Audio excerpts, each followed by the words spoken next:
जय हिंद दोस्तों, कैसे हो आप सभी। उम्मीद करते हैं कि आप सब अच्छे होंगे। दोस्तों, अगर आप किसी भी कम्पिटिटिव एग्जाम की तैयारी कर रहे हो तो यह वीडियो आपके लिए बहुत ही इम्पोर्टेंट है। दोस्तों, इस वीडियो में हम एंशिएंट हिस्ट्री जी के क्वेश्चन से महत्वपूर्ण प्रश्न ले गए हैं जो आपकी सभी प्रकार की परीक्षाओं जैसे UP police, banking, SSC, railway, UPSC या स्टेट पीसीएस एग्जाम की तैयारी कर रहे हो तो ये वीडियो आपके लिए बहुत ही महत्वपूर्ण है। तो दोस्तों, आज का हमारा पहला टॉपिक है मौर्य साम्राज्य। दोस्तों, हम आज के इसमें देखेंगे प्रीवियस ईयर के 100 MCQ। तो हमारा पहला प्रश्न है, मौर्य साम्राज्य की नींव किसके द्वारा रखी गई थी।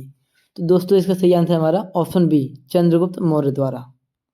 अगला प्रश्न हमारा, निम्नलिखित राजाओं में से किसने प्राचीन भारत में मौर्य साम्राज्य की स्थापना की थी। तो इसका सही आंसर हमारा चंद्रगुप्त मौर्य ने। इसके बाद दोस्तों, हम इसमें देखेंगे महत्वपूर्ण पॉइंट। चंद्रगुप्त मौर्य ने 322 ईसा पूर्व में प्राचीन भारत में मौर्य साम्राज्य की स्थापना की थी। कालानुक्रमिक क्रम में मौर्य राजा चंद्रगुप्त मौर्य, उसके बाद थे बिंदुसार, उसका पुत्र थे अशोक, और फिर दशरथ, संप्रति, शालिशुका, देववर्मन, सातवाहन और बृहद्रथ। अगला प्रश्न हमारा, प्रथम भारतीय साम्राज्य किसके द्वारा स्थापित किया गया था। तो इसका सही आंसर हमारा चंद्रगुप्त मौर्य द्वारा।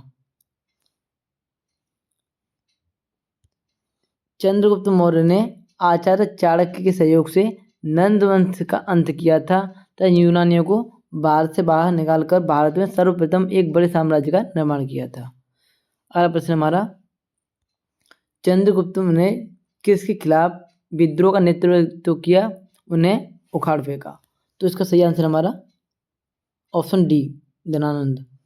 दोस्तों, जो नंद वंश का अंतिम शासक था धनानंद, उसको चंद्रगुप्त ने परास्त किया था और मौर्य साम्राज्य की स्थापना की थी। अगला प्रश्न हमारा, चंद्रगुप्त मौर्य ने मगध के नंद वंश को किसकी सहायता से उखाड़ फेंका था। तो इसका सही आंसर हमारा ऑप्शन सी, विष्णुगुप्त या चाणक्य। अगला प्रश्न हमारा, किस योद्धा ने 322 ईसा पूर्व में कौटिल्य की सहायता से अंतिम नंदवंश धनानंद को पराजित किया था। तो इसका सही आंसर हमारा चंद्रगुप्त मौर्य ने। चंद्रगुप्त मौर्य ने अंतिम नंद शासक धनानंद को हराया था और 321 ईसा पूर्व में मौर्य साम्राज्य की नींव रखी थी। ग्रीक लेख में चंद्रगुप्त मौर्य का उल्लेख सेंड्रोकोटस के रूप में किया गया है। अगला प्रश्न हमारा, निम्न में से कौन सा प्राचीन भारत का पहला साम्राज्य है जिसमें युद्ध के लिए बड़े पैमाने पर हाथियों का उपयोग किया गया था। तो दोस्तों, इसका सही आंसर हमारा मगध। तो मगध प्राचीन भारत का पहला साम्राज्य था जिसने अपने युद्ध में बड़े पैमाने पर हाथियों का इस्तेमाल किया था। राजा पोरस ने लड़ाई में सिकंदर के खिलाफ हाथियों का इस्तेमाल किया था। चंद्रगुप्त मौर्य ने पूरे भारत में अपने विजय के लिए हाथियों का इस्तेमाल किया था। अगला प्रश्न हमारा, यूनानियों को भारत से बाहर किसने निकाला था। तो इसका सही आंसर हमारा चंद्रगुप्त मौर्य ने। अगला प्रश्न हमारा, सेल्यूकस, जिसको अलेक्जेंडर द्वारा सिंध एवं अफगानिस्तान का प्रशासक नियुक्त किया गया था, किस भारतीय राजा ने हराया था। तो इसका सही आंसर हमारा चंद्रगुप्त मौर्य ने। सिकंदर की मृत्यु के बाद उसका साम्राज्य उसके 4 सेनापतियों के बीच में विभाजित हो गया था, कैसेंडर, टोलेमी, एंटिगोनस और सेल्यूकस निकेटर। अगला प्रश्न हमारा, चंद्रगुप्त मौर्य ने सेल्यूकस को किस वर्ष में पराजित किया था। तो इसका सही आंसर हमारा 305 ईसा पूर्व। अगला प्रश्न हमारा, मौर्य सम्राट चंद्रगुप्त मौर्य ने निम्नलिखित में से किसे पराजित किया था।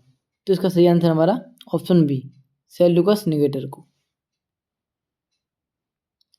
अगला प्रश्न हमारा, किसके शासनकाल में मेगस्थनीज भारत आया था। तो इसका सही आंसर हमारा चंद्रगुप्त मौर्य। तो दोस्तों, जो मेगस्थनीज था ये चंद्रगुप्त मौर्य के शासनकाल में भारत आया था। अगला प्रश्न हमारा, मेगस्थनीज कौन था। तो इसका सही आंसर हमारा ऑप्शन बी, यूनानी राजदूत।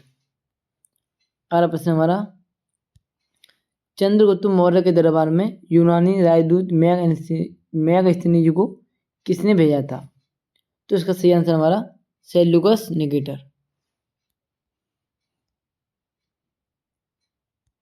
सेल्यूकस निकेटर प्रथम ने सेल्यूसिड साम्राज्य की स्थापना की थी। अगला प्रश्न हमारा, निम्नलिखित में से कौन सा स्रोत मौर्यों के नगर प्रशासन का विस्तृत विवरण प्रस्तुत करता है?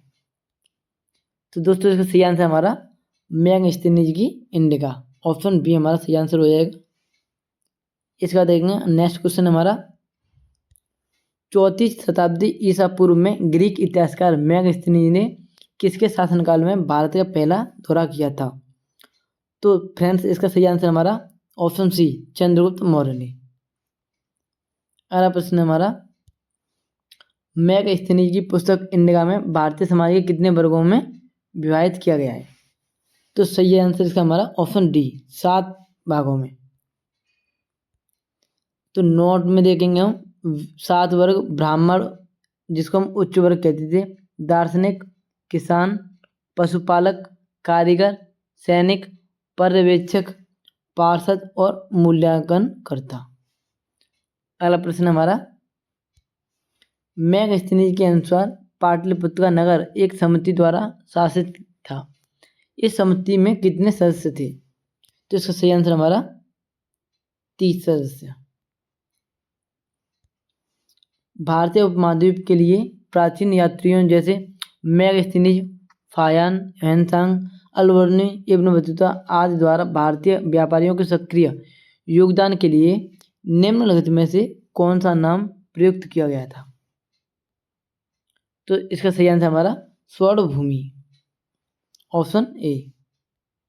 अगला प्रश्न हमारा, निम्नलिखित में से किस मौर्य राजा ने दक्कन पर विजय प्राप्त की थी? तो इसका सही आंसर हमारा चंद्रगुप्त मौर्य ने। अगला प्रश्न हमारा, गुजरात चंद्रगुप्त मौर्य के साम्राज्य में सम्मिलित था, यह किससे प्रभावित होता है?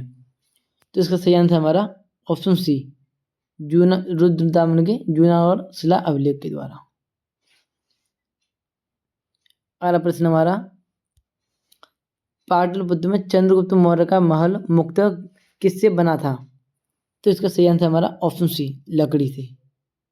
तो दोस्तों जो चंद्रगुप्त मौर्य का जो महल था पाटलिपुत्र में बना था वह लकड़ी का बना हुआ था। अगला प्रश्न देखेंगे हम, चंद्रगुप्त मौर्य ने अपने अंतिम दिन कहाँ गुजारे थे? तो इसका सही आंसर हमारा श्रवण बेलगोला। तो दोस्तों जो जीवन के अंतिम समय में चंद्रगुप्त मौर्य ने जैन धर्म को अपना लिया था और वह श्रवण बेलगोला चले गई थी और वहीं पर उनकी मृत्यु हो गई। चंद्रगुप्त मौर्य ने जैन भिक्षु बनने के बाद श्रवण बेलगोला में संलग्न विधि से अपने प्राण त्याग दिए थे। अगला प्रश्न हमारा, निम्न में से किसने कहा कि चंद्रगुप्त मौर्य ने 6 लाख सैनिकों की सहायता से संपूर्ण भारत को रोन डाला? तो इसका सही आंसर हमारा ऑप्शन सी प्लूटार्क ने। अगला प्रश्न हमारा, किसने अपने ग्रंथ में चंद्रगुप्त मौर्य का विशिष्ट रूप से वर्णन किया है? तो इसका सही आंसर हमारा ऑप्शन सी विशाख दत्त। अगला प्रश्न हमारा, निम्नलिखित में से किसने चंद्रगुप्त मौर्य और सिकंदर महान की भेंट का उल्लेख किया? तो इसका सही आंसर हमारा ऑप्शन ए जस्टिन ने। अगला प्रश्न हमारा,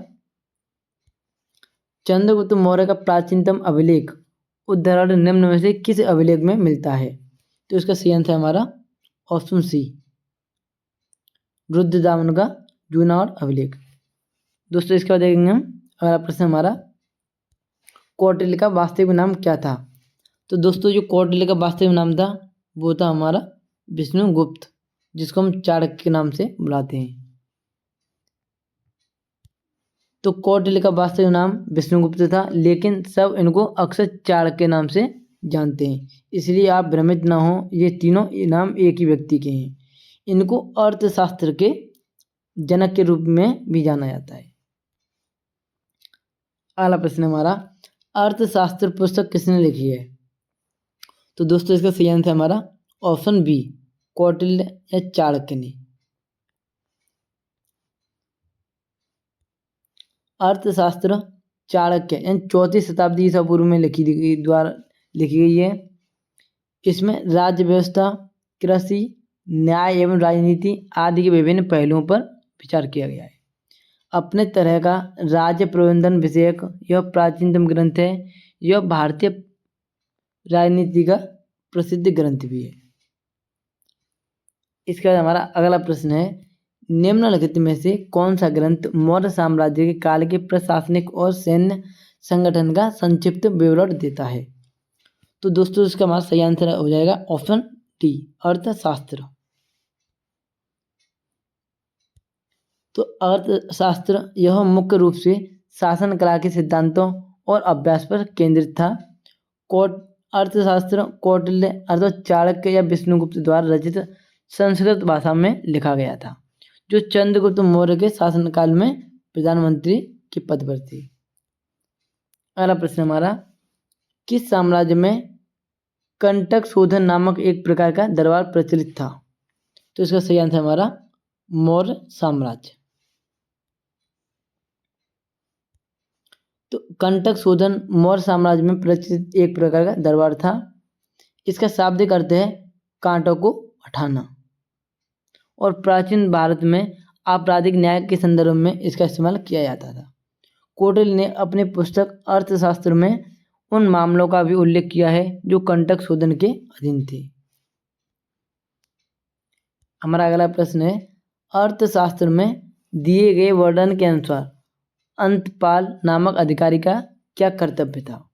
तो इसका सही आंसर हमारा ऑप्शन डी। तो दोस्तों ये अधिकारी था जो मार्गों की सुरक्षा तथा उसका रखरखाव करता था। अगला प्रश्न हमारा, कौटिल्य के अर्थशास्त्र के अनुसार मौर्य प्रशासन में घुड़सवार सेना के कमान अधिकारी को क्या कहते थे? तो इसका हमारा सही आंसर हो जाएगा अश्वाध्यक्ष। तो दोस्तों जो घुड़सवार होता था, जो अश्व की रखवाली करता था, उसको कहते थे अश्वाध्यक्ष। मौर्य साम्राज्य के अधिकारी इस प्रकार हैं। मंत्रिन को हम मुख्यमंत्री के रूप में जानते हैं। जो प्रमुख सेनापति था उसको हम सेनापति कहते हैं, और राजकुमार को युवराज कहते थे। और शाही आय का जो प्रभावी अधिकारी होता था उसको कहते थे हम शुल्काध्यक्ष। और कारागार का जो प्रमुख था उसको प्रशस्ति कहते थे। कोष प्रमुख को कहते थे कोषाध्यक्ष।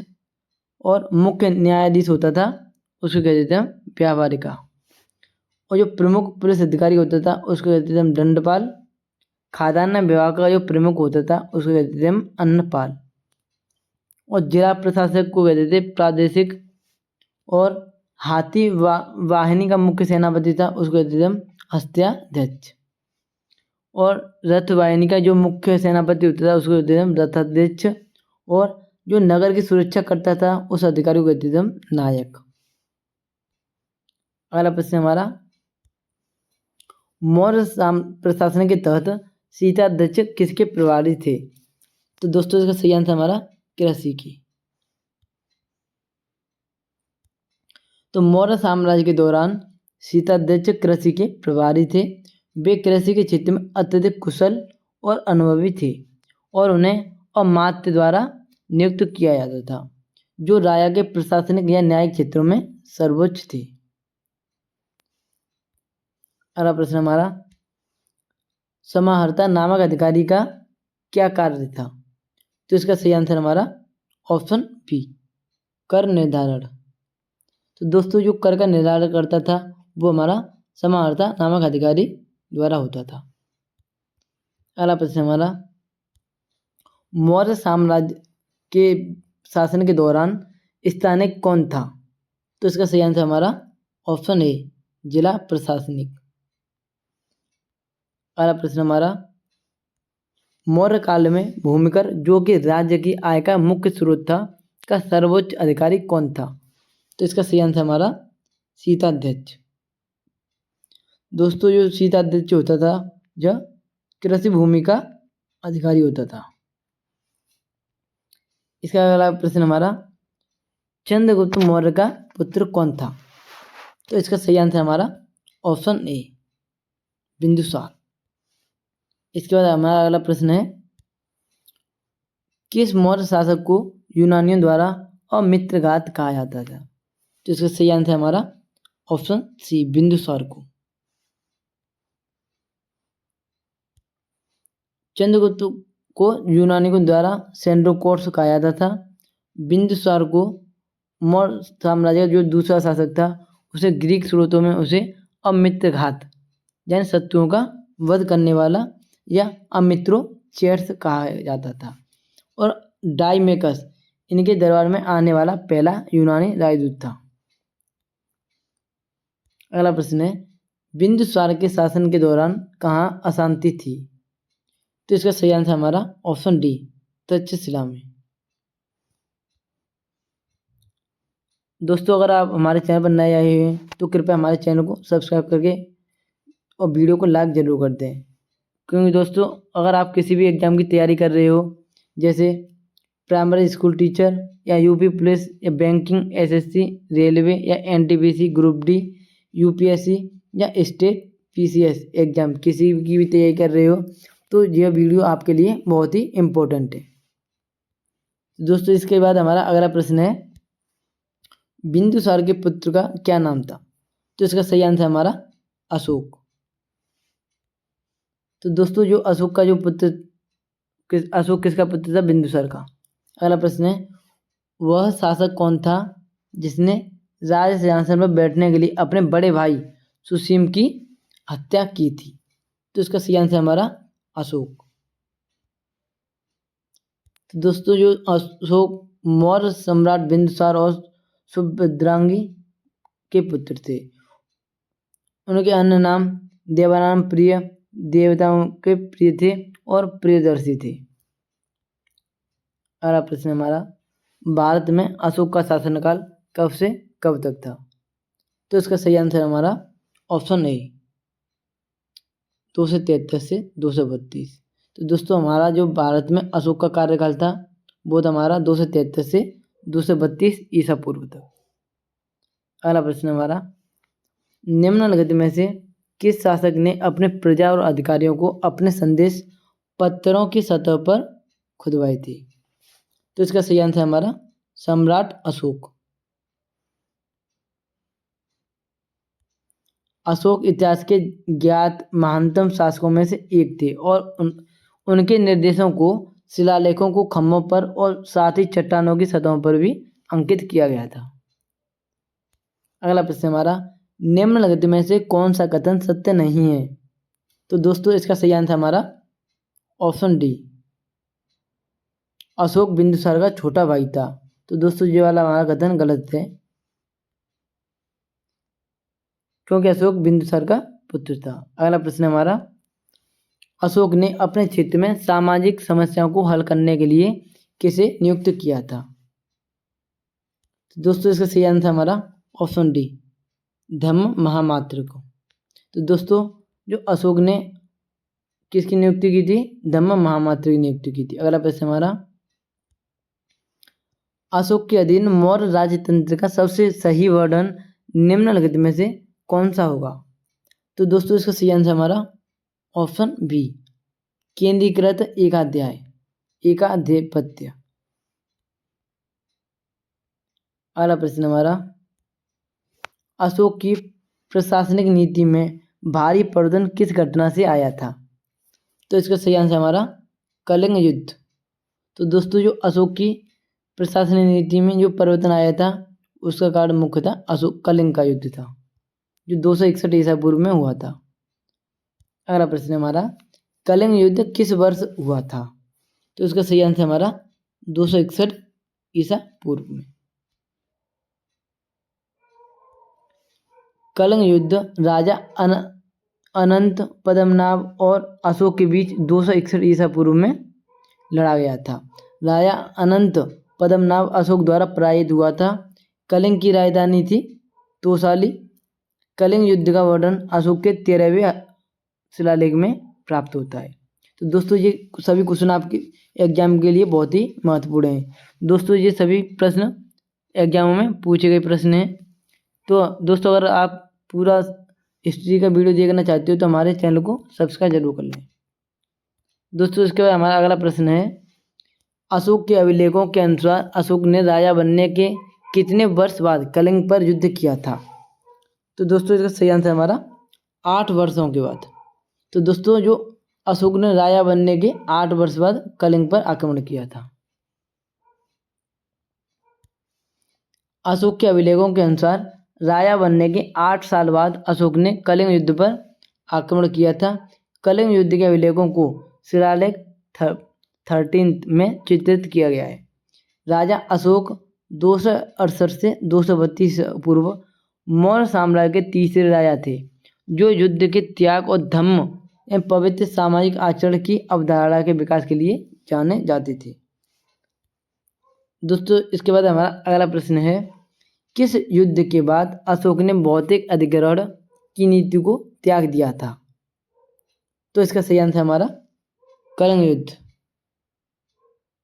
कलिंग युद्ध के बाद अशोक ने भौतिक अधिग्रहण की नीति को त्याग दिया था। तो कलिंग युद्ध के बाद अशोक ने बौद्ध धर्म को अपना लिया था। कलिंग तटीय उड़ीसा का प्राचीनतम नाम था। अगला प्रश्न हमारा, निम्नलिखित में से किस मौर्य शासक ने कलिंग युद्ध के बाद युद्ध करना छोड़ दिया था? तो इसका सही आंसर हमारा सम्राट अशोक। अगला प्रश्न हमारा, किस शिला राज्यादेश में अशोक ने कलिंग युद्ध के हताहतों का उल्लेख किया और युद्ध त्याग की घोषणा की थी? तो इसका सही आंसर हमारा ऑप्शन बी, शिला राज्यादेश 13।